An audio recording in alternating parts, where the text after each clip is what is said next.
Глава 24. Стань праведным. Божье Слово говорит: «Истреблен будет народ мой за недостаток ведения». Осия, 4 глава, 6 стих. Без понимания своих истинных отношений с Богом ты не сможешь справиться со многими неприятностями в своей жизни. Предположим, некто захватил единственного сына короля, принца короны, а затем его бросил. Мальчика нашел и усыновил нищий, понятия не имеющий, с кем имеет дело. И теперь королевский отпрыск питается нищенскими объедками, одевается в грязное рванье и попрошайничает, переходя от дома к дому. Допустим, король может опознать юного принца по родинке. Царственный отец не оставляет попыток разыскать своего сына. И вот однажды до короля доходит слух, что некий юноша, похожий на его сына, ведет нищенскую жизнь в дальнем городе. Навестив лачугу нищего и осмотрев юношу, король убеждается, что нашел сына. Принца короны умыли, подстригли и переодели. Ему дали царское одеяние и под звон колоколов наделили властью в королевстве. Сын короля долгие годы жил как нищий, потому что не знал, кто он есть на самом деле. Он не знал своего властного положения. Вот так многие христиане сегодня подобны такому принцу. Они принадлежат Христу и являются сынами Бога, но дьявол продолжает держать их в неведении, и они не видят своего божественного права на власть. Как только они поймут, что Христос – основа их власти, то начнут жизнь, состоящую из побед. Тебе обязательно надо знать, что ты знаешь свои права, права последователя Господа Иисуса Христа. Тебе дано право на власть. И вот следующие шаги, отобранные в Слове Божьем, они помогут тебе обрести власть над твоей личной жизнью. Первый шаг. Признай источник своей силы. В послании к Ефесянам Павел молится за христиан. Он особо просит, чтобы Бог даровал духа премудрости и откровения для познания жизненной правды. Павел знал, что некоторые вещи просто необходимо понять. Вот одна из них. «И как безмерно величие могущества Его в нас, верующих по действию державной силы Его». И ты, и я должны понимать, что безмерное величие могущества Его направлено к нам, верующим. Мы должны знать, что безмерное величие могущества Бога проходит через нас. Молитва Павла, идущая от Святого Духа, описывает могучую силу, направленную к нам, вот так. «И как безмерно величие могущества Его в нас, верующих по действию державной силы Его, которую Он воздействовал во Христе, воскресив Его из мертвых и посадив одесную себя на небесах, превыше всякого начальства и власти, и силы, и господства, и всякого имени, именуемого не только в всем веке, но и в будущем, и все покорил под ноги Его и поставил Его выше всего, главою церкви, которая есть тело Его, полнота, наполняющего все во всем».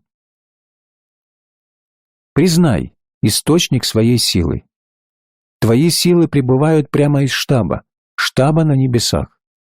У нас каждый день есть источник силы и энергии, о котором мир ничего не знает. Мир не может открыть его. Единственный способ проникнуть в эту силу – через Иисуса, через веру в Него, через признание Его в качестве своего Господа и Спасителя. Когда Иисус становится твоим Господом, величие могущества Его делается твоим. Признай свой источник и узнай, что не есть твой источник. Твой источник – не человеческий разум. Твой источник – не человеческая сила. Твой источник – Бог. Признай также свою потребность в церкви. Сегодня самый мощный живой организм на земле – это церковь, само тело Христово. Иисус Христос – глава этого тела.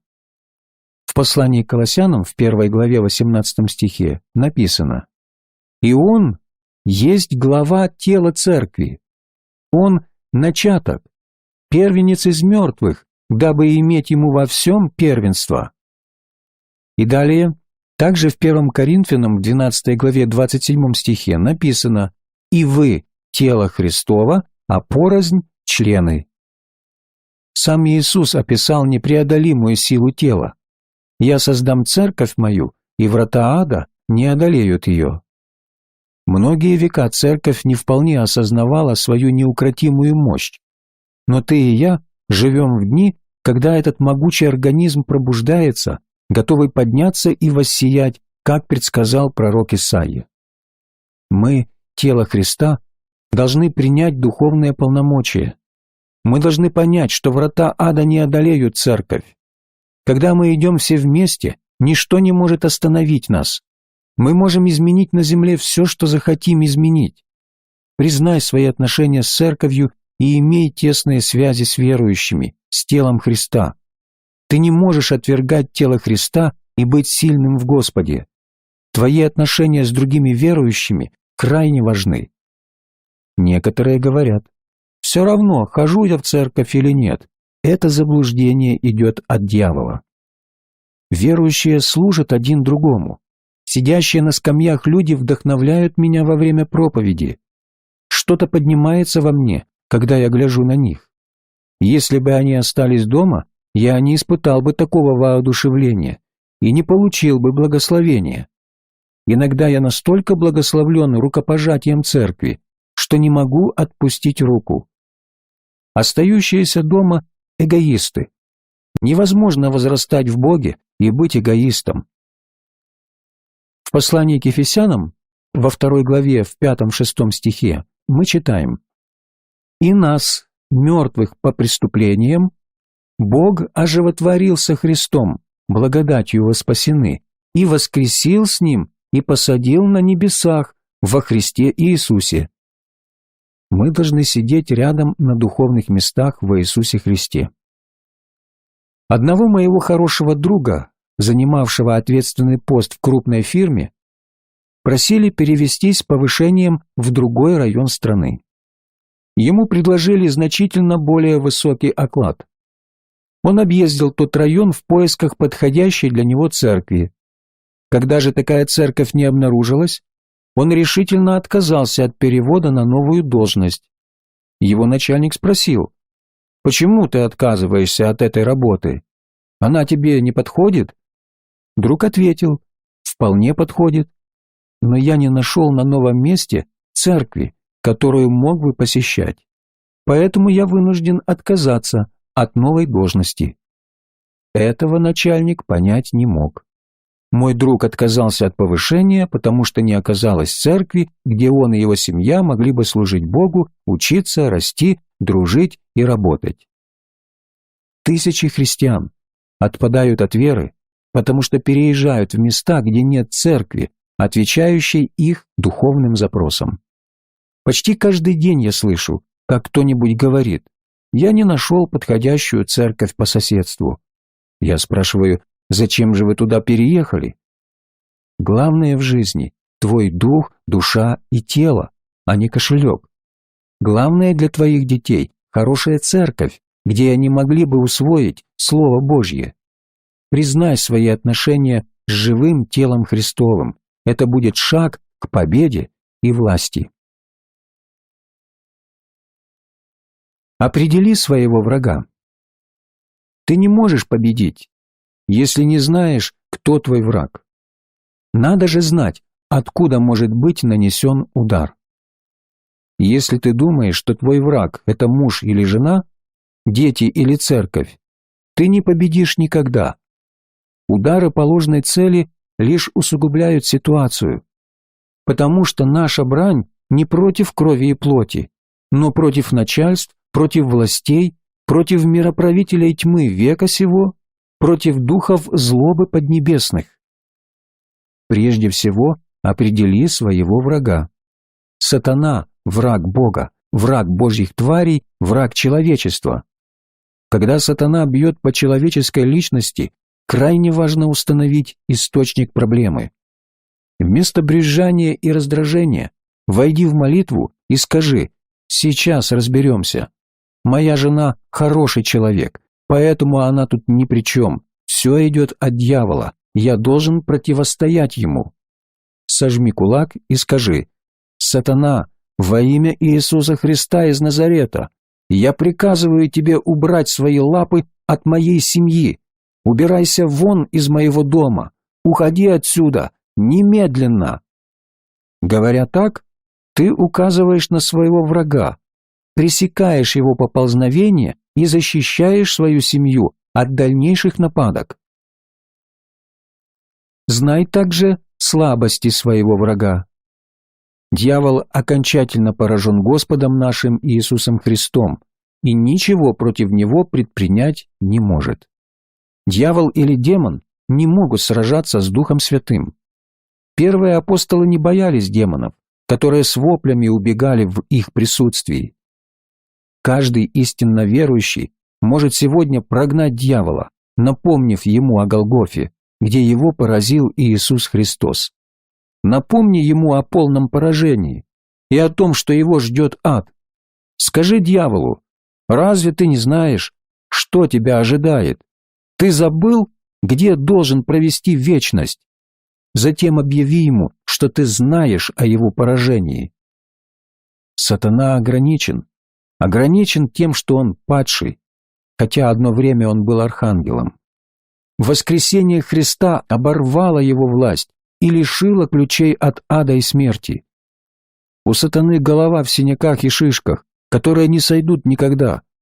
В райском саду Бог предсказал, что грядет семя женщины, и это дитя девы поразит сатану в голову и лишит его господства. Дьявол и его воинство знают, что Иисус Христос исполнил предсказанное и разрушил дела их.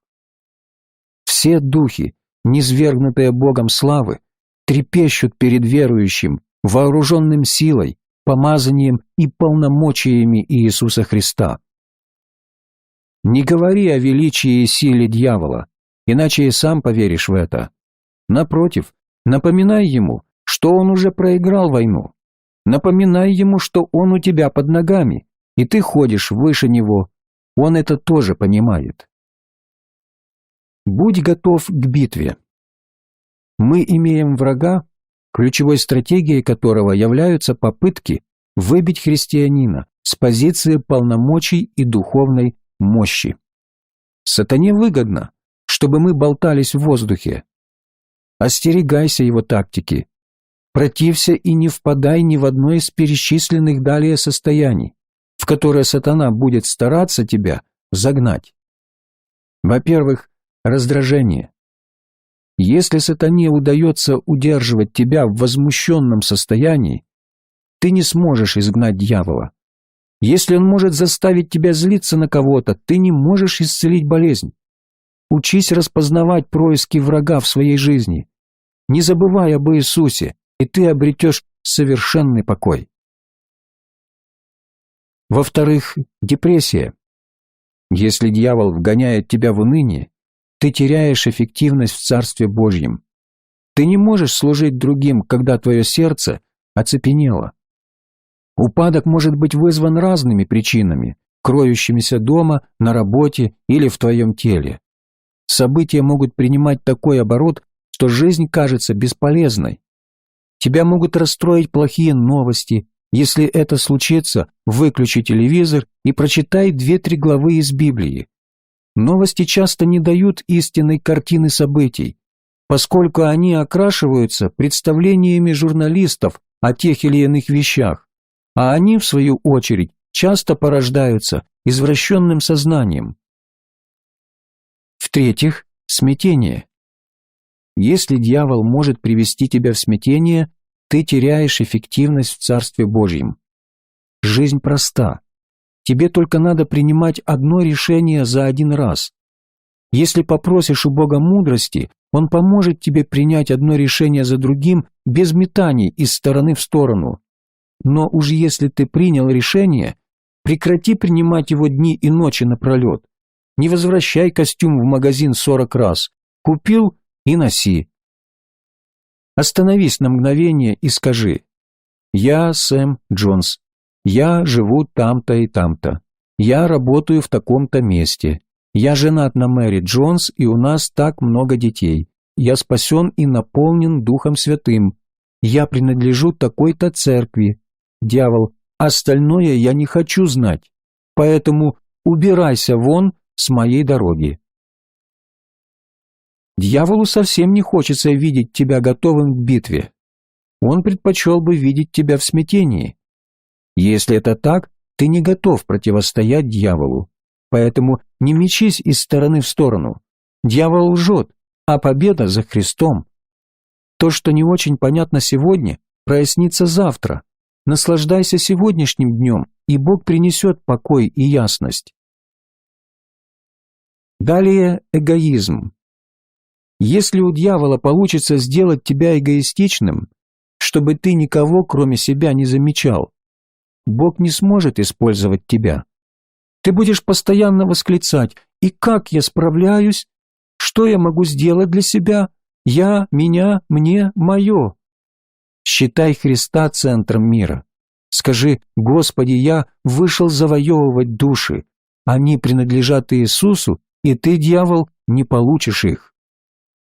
Дьяволу хотелось бы, чтобы христиане были заняты только своим делом и своим домом, так как они утратили бы перспективу спасения мира. Много лет назад, когда я был в Китае, китайский коммунист сказал мне: «Ваших миссионеров в Китае больше, чем нас, коммунистов, но именно мы захватим страну. Знаете почему?» Я спросил: «Почему?» Он объяснил: «Вы учите людей отдавать 10%, мы учим их отдавать 100%. Я все отдаю своей партии. Мы должны победить».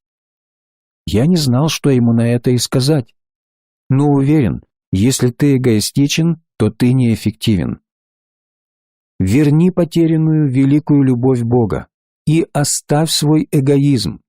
Люби людей всего мира, люби людей своей общины. Тогда ты сможешь отразить нападки дьявола. Признай силу восхваления. Иисус сказал: «Что вы свяжете на земле, то будет связано на небе, и что разрешите на земле, то будет разрешено на небе. Ибо где двое или трое собраны во имя Мое, там Я посреди них». Дьявол подчинен вере христианина. Он не может одолеть ее.